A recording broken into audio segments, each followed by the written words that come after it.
आज हम रिवाइज करने वाले हैं tax planning, tax avoidance and tax evasion, जिसके अंदर हमारा एक टॉपिक और है जो है कि रिलेटेड टू गार एंड इम्परमिसिबल अवॉइडेंस अग्रीमेंट के रिलेटेड। तो आज हम रिवाइज करते हैं, कोशिश करेंगे कि इसको 10-15 मिनट में ख़त्म करें इस चैप्टर को, लेकिन चलो टाइम लगता है तो देखते हैं। तो देखो, फर्स्ट हमें ये डिस्कस करना है कि अब हमारे पे ना क्वेश्चन आ सकता है ऐसे कि आपके पास बहुत सारी चीज़ें लिखी होंगी, आपको बताना है कि उनमें से क्या चीज़ टैक्स प्लानिंग है, क्या टैक्स अवॉइडेंस है, क्या टैक्स इवेजन है, क्या टैक्स मैनेजमेंट है। तो टैक्स प्लानिंग क्या होती है? सबसे पहले availing exemptions, deductions strictly as per law. As per law हम कोई भी एग्जम्पशन या डिडक्शन क्लेम कर रहे हैं, अवेल कर रहे हैं, तो वो टैक्स प्लानिंग है। जैसे कि रेजिडेंशियल स्टेटस या एंटिटी फॉर्म की वजह से हम कुछ भी अगर टैक्स एग्जम्पशन या डिडक्शंस अवेल कर रहे हैं, वो टैक्स प्लानिंग है। लेकिन वहीं टैक्स अवॉइडेंस क्या होता है? Exploiting law to their advantage and defecting law of law matter. Defecting the law of law matter का मतलब है कि यहाँ पे हम एक्सप्लॉइट कर रहे हैं लॉ को, मतलब लॉ का ना वो देने का, या कोई एग्जम्पशन या कुछ ऐसी चीज़ जो मिल रही है लेकिन लॉ का वो जो मकसद था वो देना नहीं था, लेकिन हम उसको गलत तरीके से यूज़ कर रहे हैं या कोई एक्सप्लॉइट कर रहे हैं किसी चीज़ को अपने एडवांटेज के लिए, तो वो टैक्स अवॉइडेंस है। टैक्स इवेजन का मतलब है effect of default, miss representation करके, सप्रेशन करके या फ्रॉड करके कोई इलीगल तरीके से हमने टैक्स सेविंग या टैक्स चुराया है, तो हम वो कहते हैं टैक्स इवेजन। यहाँ पे हम अपने एडवांटेज के लिए एक्सप्लॉइट करते हैं, यहाँ पे मिस रिप्रेजेंटेशन, सप्रेशन या फ्रॉड या इलीगल तरीके से खर्च कर रहे हैं। और टैक्स मैनेजमेंट तो एडमिनिस्ट्रेशन, मतलब टैक्स रिटर्न भरना और वो सब करना, तो हमारी वो टैक्स मैनेजमेंट है। ठीक है, ये तो बहुत बेसिक था। अब आते हैं टैक्स अवॉइडेंस पे। टैक्स अवॉइडेंस क्या है? कॉन्सिक्वेंसेस क्या हो सकते हैं टैक्स अवॉइडेंस के? First one is public revenue का लॉस होगा। अब गवर्नमेंट को टैक्स अवॉइडेंस की वजह से टैक्स तो मिलेगा नहीं, तो पब्लिक रिवेन्यू जो थी उसका लॉस हुआ। अब ब्लैक मनी बढ़ेगी, लोग क्या करेंगे? काला धन रखेंगे, चोरी करेंगे, मतलब वाइट मनी की जगह ब्लैक मनी ज़्यादा होगी, तो इन्फ्लेशन इंक्रीज़ हो ही जाएगी, क्योंकि सर्कुलेशन में वो करेंसी सर्कुलेट हो ही नहीं रही है। अगर सर्कुलेट होगी नहीं तो इन्फ्लेशन लेवल इंक्रीज हो जाएगा। Hidden loss to general community को लॉसेज होंगे। और जो टैक्स बर्डन था या जो ट्रांसफ़र है बर्डन का, टैक्स लाइबिलिटी का, गुड सिटीजन्स को जाएगा। जिन्होंने टैक्स दिया है फिर भी उनको बर्डन ज़्यादा हो जाएगा। हाँ, अब अगला है हमारा doctrine of form and substance. तो देखो, सबसे पहले क्या है, कोई ट्रांजेक्शन ना उसके दो फॉर्म हो सकते हैं। वन फॉर्म क्या है? टैक्स लाइबिलिटी, अदर फॉर्म क्या है? एग्जम्पशन। तो हम यहाँ पे फॉर्म देख रहे हैं, सब्सटेंस नहीं देख रहे, लेकिन जेन्युइन केस होना चाहिए। बट इन अदर केस अगर सर्कमस्टांसेस जो हैं वो अलाउ करते हैं, तो कोर्ट क्या कर सकता है कि प्रेफरेंस दे सकता है सब्सटेंस को ओवर फॉर्म। मतलब सब्सटेंस देखा जाएगा, फॉर्म नहीं देखा जाएगा, या फॉर्म बाद में देखा जाएगा, पहले सब्सटेंस पे ज़्यादा ध्यान दिया जाएगा। ठीक है, तो मतलब वैसे समझने वाली चीज़ें थी। अब आते हैं टैक्स अवॉइडेंस के मेन टॉपिक पे, जो कि बात करता है सार और गार के रिलेटेड। सार मतलब स्पेसिफिक एंटी अवॉइडेंस रूल, और गार मतलब general anti avoidance rule. Specific मतलब ऐसी चीज़ें जिसके ऊपर स्पेसिफिक रूल्स बने हुए हैं कि यहाँ पे टैक्स की चोरी होती है ज़्यादातर, तो यहाँ के लिए अलग से स्पेसिफिक इस पॉइंट के लिए ये रूल बने हुए हैं, तो वो होते हैं स्पेसिफिक एंटी अवॉइडेंस रूल। और जहाँ जनरल अवॉइडेंस रूल मतलब जनरली हमने कुछ पॉइंट्स बना दिए जो हर केसेस में लग जाएंगे, जिनके कोई स्पेसिफिक पॉइंट नहीं है, ये ज़्यादातर सब पे लगते हैं। तो जैसे ये हमने बहुत सारे सेक्शंस तो पढ़ ही रखे हैं, जैसे स्पेसिफाइड पर्सन हो गया, कैश पेमेंट्स हो गया, ठीक है। उसके अलावा ये हमारे इंटरनेशनल टैक्सेशंस के पॉइंट हो गए, डिविडेंड स्ट्रिपिंग हो गया, बोनस स्ट्रिपिंग हो गया। तो ये सारे वो पॉइंट्स हैं जिनके लिए स्पेसिफिक पॉइंट्स बने हुए हैं, ठीक है, लेकिन कुछ चीज़ों के लिए जनरल बने हुए हैं। अब देखो, सबसे मेन चीज़ क्या है, जो हमारा गार है ना वो एप्लीकेबल हुआ था 2017-18 से, तो उससे पहले की जो कोई भी ट्रांजेक्शन थी ना उस पर गार एप्लीकेबल ही नहीं था। ओके, और गार इन्वोक करने का सबसे बड़ा रीज़न क्या था? गार जो है एक अरेंजमेंट है, मे बी डिक्लेयर्ड एज, गार जो है वो एक किसी भी अरेंजमेंट को इम्परमिसिबल अवॉइडेंस अरेंजमेंट डिक्लेयर कर देगा। अभी हम पढ़ेंगे इम्परमिसिबल अवॉइडेंस अग्रीमेंट क्या होता है, ठीक है। लेकिन मेन क्या है, अगर कोई चीज़ IAA हो गई, मतलब इन अवॉइडेंस परमिशन अग्रीमेंट के अंदर आ गई या उसके वो डिक्लेयर्ड हो गई, तो क्या क्या कॉन्सिक्वेंसेज होंगे? देखो, disregard the arrangement as if it is not entered into. ऐसा मान लिया जाएगा कि वो अरेंजमेंट कभी एंटर हुआ ही नहीं, हम डिसरिगार्ड कर देंगे उस अरेंजमेंट को, ठीक है। डिसरिगार्ड कर दिया जाएगा अकोमोडेटिंग पार्टी को, जिन पार्टीज़ के बीच में वो अरेंजमेंट हो रही है उनको डिसरिगार्ड कर दिया जाएगा। रीएलोकेटिंग इनकम एंड एक्सपेंसेस, उसके जितने भी इनकम एंड एक्सपेंस उनको रीएलोकेट कर दिया जाएगा। Treating residence to be the place other than place of residence, हम किसी और प्लेस को भी उसका रेजिडेंस मान सकते हैं, चाहे असलियत में उसका प्लेस ऑफ रेजिडेंस कोई और हो। इक्विटी को डेट भी माना जा सकता है, डेट को इक्विटी माना जा सकता है, कैपिटल एक्सपेंडिचर को रिवेन्यू या रिवेन्यू को कैपिटल माना जा सकता है। अगर गार का मेन रीज़न क्या है, वो किसी भी अरेंजमेंट को इम्परमिसिबल अवॉइडेंस अरेंजमेंट डिक्लेयर कर देता है, फिर उसके बाद तो ये सारे पॉइंट्स चलते हैं कि उस अरेंजमेंट को नहीं माना जाता, हम ट्रीटमेंट बदल देते हैं, रेजिडेंस प्लेस चेंज कर सकते हैं, ये सब चीज़ हो जाती है। अब देखो सबसे अच्छी चीज़ कि गार कब कब इन्वोक नहीं होगा, हम नहीं मानेंगे कि गार एप्लीकेबल होगा। देखो सबसे पहले तो 3 करोड़ से कम का बेनिफिट मिल रहा है अगर पार्टीज़ को, मतलब 3 करोड़ तक की टैक्स चोरी नहीं है, 3 करोड़ से ज़्यादा की टैक्स चोरी होती तो गार लगता है, लेकिन 3 करोड़ तक की है तो नहीं मानेंगे, ठीक है, तो गार एप्लीकेबल नहीं करेंगे। Financial institutions who has not taken benefit of DTAA and invest in security with prior permission of SEBI, जिसने DTAA का बेनिफिट नहीं लिया है और सेबी की परमिशन से ही उसने सिक्योरिटीज़ में इन्वेस्ट करा था, उस पर भी गार एप्लीकेबल नहीं होगा, ठीक है। Investment by NR by way of ODI, मतलब ऑफशोर डेरिवेटिव इंस्टीट्यूशंस, अगर ODI के थ्रू किसी NR ने इन्वेस्टमेंट करी है तो भी गार एप्लीकेबल नहीं होगा। और income from transfer made before 1/7/2017, तब तक तो गार था ही नहीं ना। देखो 1/7/2017 से पहले का कोई इनकम है, इन्वेस्टमेंट है, उस पर इनकम आ रही है तो भी गार इन्वोक नहीं होगा, क्योंकि उससे पहले गार था ही नहीं और इन्वेस्टमेंट पहले हो चुकी, भले ही रिटर्न अभी भी आ रहे हैं उस इनकम उस इन्वेस्टमेंट से, लेकिन गार फिर भी इन्वोक नहीं करेंगे, ठीक है। आसान था ना कि 3 करोड़ से कम का बेनिफिट मिल रहा है, 1/7/2017 से पहले कोई इन्वेस्टमेंट करी तो उस पर अब रिटर्न आ रहा है, ODI के थ्रू NR ने इन्वेस्टमेंट करी है, या जो DTAA का बेनिफिट नहीं लिया और जो सिक्योरिटीज़ में इन्वेस्ट करा वो सेबी के थ्रू हुआ है। आसान था। एडिशनल पॉइंट्स पे आते हैं कुछ। गार और सार कैन को एग्जिस्ट, मतलब एक ऐसे ट्रांजेक्शन पे गार भी लग सकता है, सार भी लग सकता है, दोनों को एग्जिस्ट कर सकते हैं। GAAR not to be invoke if LOB sufficiency address the avoidance, ठीक है। ये पॉइंट अभी हम आगे देखेंगे। Investment is not equal to lease contract on loan arrangement और लोन अरेंजमेंट। इन्वेस्टमेंट को ये नहीं कहेंगे कि कोई लोन अरेंजमेंट है, कोई लीज कॉन्ट्रैक्ट एंटर्ड हो चुका है, investment is different from lease contract और लोन अरेंजमेंट, ठीक है। असेसमेंट डिक्लेयरिंग आई, मतलब अब यहाँ पे हम बात करते हैं कि अगर हम कब मानेंगे कि वो एक आया है, मतलब इन अवॉइडेंस मतलब इम्परमिसिबल अवॉइडेंस अरेंजमेंट, ठीक है। तो सबसे पहले देखो मेन पर्पज़ क्या क्या है। मेन पर्पज़ जो है, हम क्या चाहते हैं, tax benefit, obtaining tax benefit and any of the following test is satisfied. या तो वो टैक्स बेनिफिट के लिए उसने अरेंजमेंट किया है, basically this arrangement has been entered to obtain some tax benefit, और another purpose can be for this we will test if the test is satisfied, it means we are assuming that the arrangement has tentated objective, means the objective the arrangement is occurring is not a good objective, their objective is tentated. Okay, now we will discuss the test.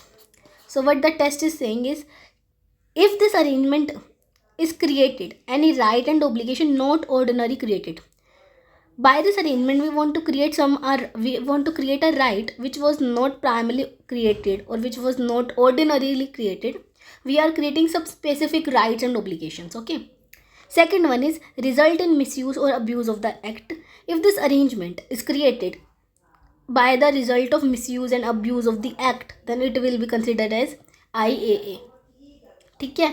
Now the lack commercial substance. If this arrangement contain lack of commercial substance or deemed to be lack commercial substance, then we will say this arrangement is IAA.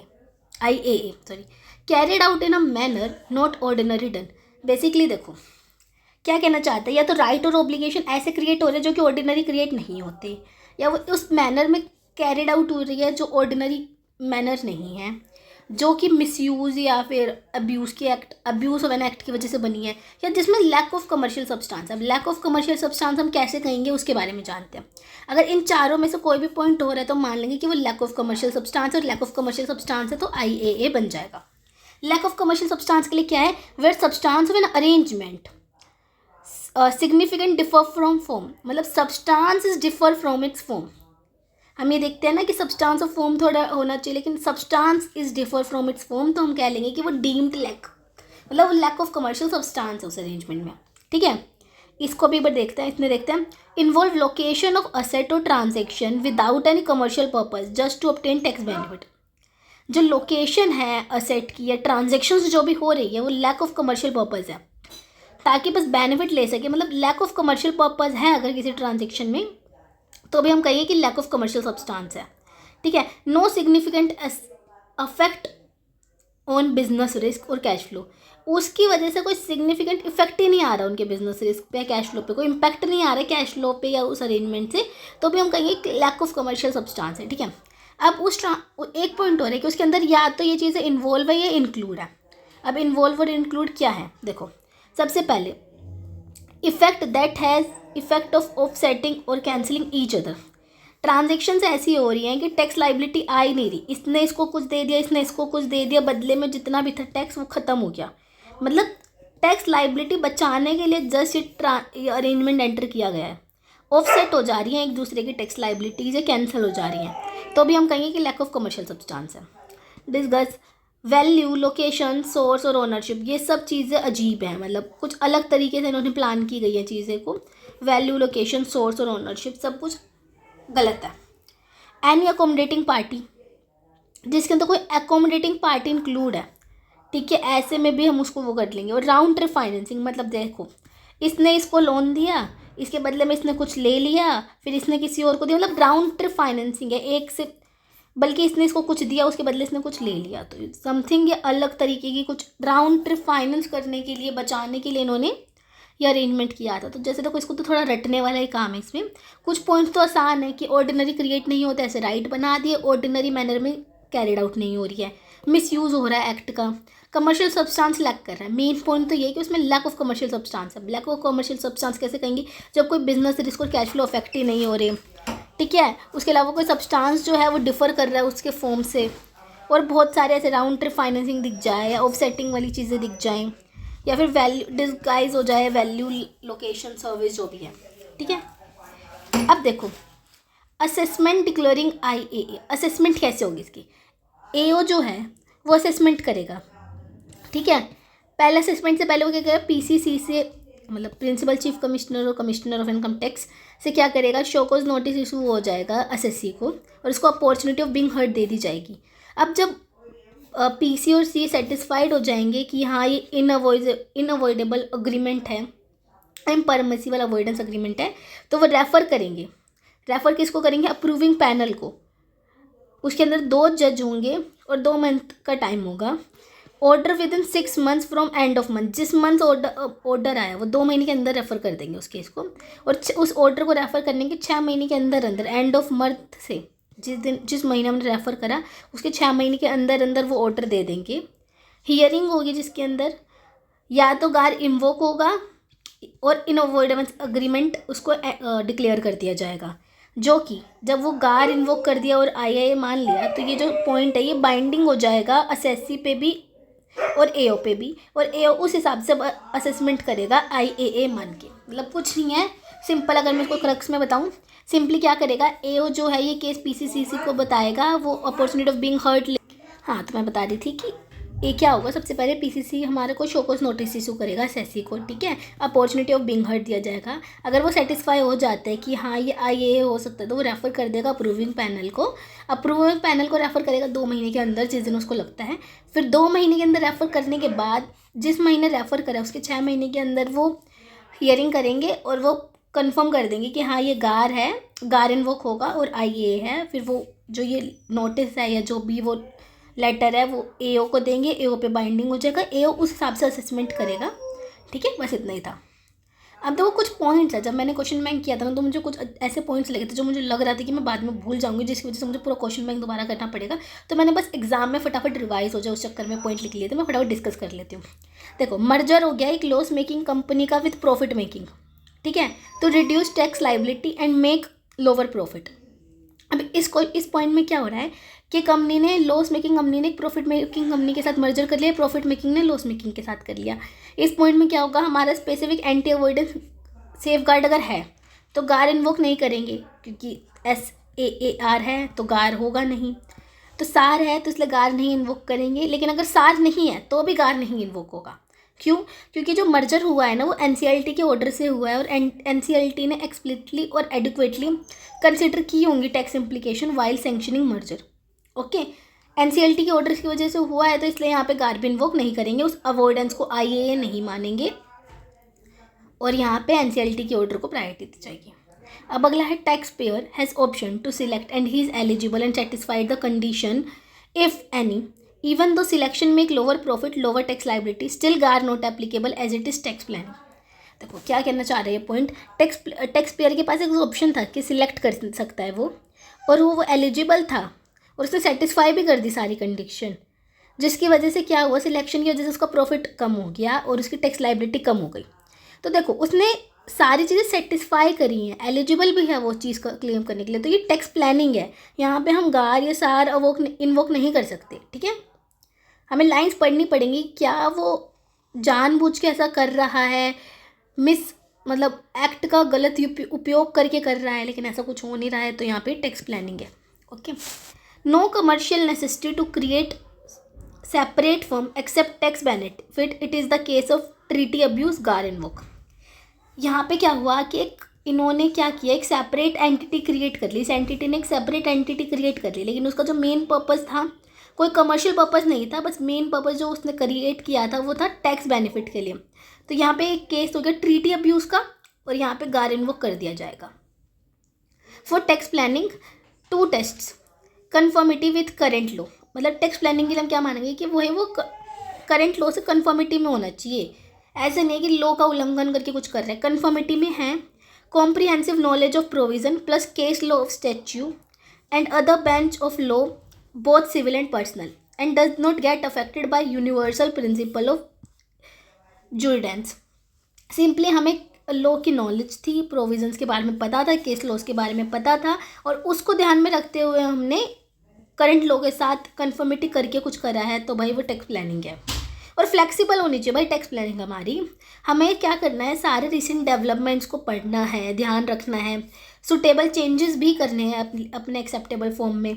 Tax planning scheme should be flexible designed as so to avoid any situation. मतलब basically क्या है कि tax planning जो है वो flexible होनी चाहिए, ऐसा नहीं कि आज कोई चीज़ लॉ में एप्लीकेबल है लेकिन अगले साल वो चीज़ डिसअलाउड हो गई, तो ऐसा नहीं है वो पर्सन जो है उसको अभी भी एप्लीकेबल मान के करे जा रहे, तो वो कन्फर्मिटी नहीं है, क्योंकि भाई उसने पढ़ी ही नहीं रिसेंट डेवलपमेंट। सारे रिसेंट डेवलपमेंट्स पढ़ो, सारे सुटेबल चेंजेस करो अपने उसमें, वो है हमारा टैक्स प्लानिंग। अब क्या है, कोई ऐसा रूट अपना रहे हैं जो मनी ट्रांसफ़र के लिए गलत है, ये बेसिकली ये ट्रिप फाइनेंसिंग कह लो या फिर कुछ भी कर लो, राउंड ट्रिप फाइनेंसिंग कुछ अलग तरीका, तो यहाँ पे गार इन्वोक कर देंगे, उस अरेंजमेंट को आईएए डिक्लेयर कर देंगे, ठीक है। मिस रिप्रेजेंटेशन हुआ है फैक्ट का, तो यहाँ पे टैक्स इवेजन हुआ, गार इन्वोक नहीं करेंगे। टैक्स इन्वेजन के केस में, टैक्स अवॉइडेंस के केस में गार इन्वोक करते हैं, ठीक है। देखो मैंने यहाँ पे बताया था,